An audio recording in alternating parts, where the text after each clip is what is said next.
ചിലപ്പോൾ നിങ്ങളുടെ പഴമക്കാർ നിങ്ങളോട് പറഞ്ഞിട്ടുണ്ടാകും, ഈ ലോകം ദുഃഖത്തിന്റെ ഉറവിടമാണെന്ന്.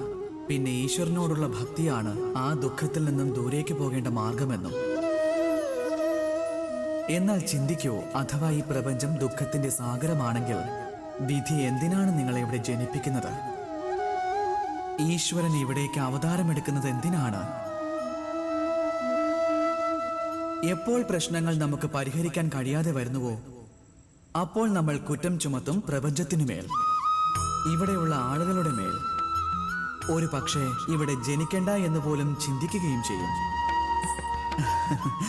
ഒരു കർഷകൻ വെറും തരിശായ ഭൂമിയിൽ ചെന്ന് സ്വന്തം പരിശ്രമത്താൽ അതിനെ വിളവെടുക്കാൻ കഴിവുള്ള ഭൂമിയാക്കി മാറ്റിയെടുക്കുന്നു.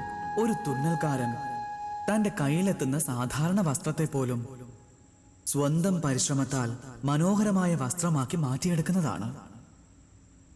നിങ്ങളും ഒന്ന് പരിശ്രമിക്കൂ. നിങ്ങൾ ഈ ലോകത്ത് ജനിച്ചു എന്നത് മഹത്വപൂർണമായ ഒരു കാര്യമല്ല. നിങ്ങൾ ഇവിടെ എങ്ങനെ ജനിച്ചു എന്നതും മഹത്വപൂർണമല്ല. എന്നാൽ മഹത്വപൂർണമായത് ഇതാണ്: ഇവിടെ എന്താണ് നിങ്ങൾ അവശേഷിപ്പിച്ചിരിക്കുന്നു എന്നത്. ഈ ലോകത്ത് നാം ചെയ്യുന്ന നന്മകൾ മാത്രമേ അവശേഷിക്കൂ. അത് മനസ്സിലാക്കി ജീവിക്കൂ.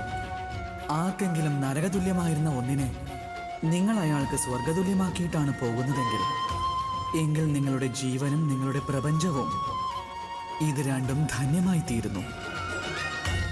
രാധേ രാധേ.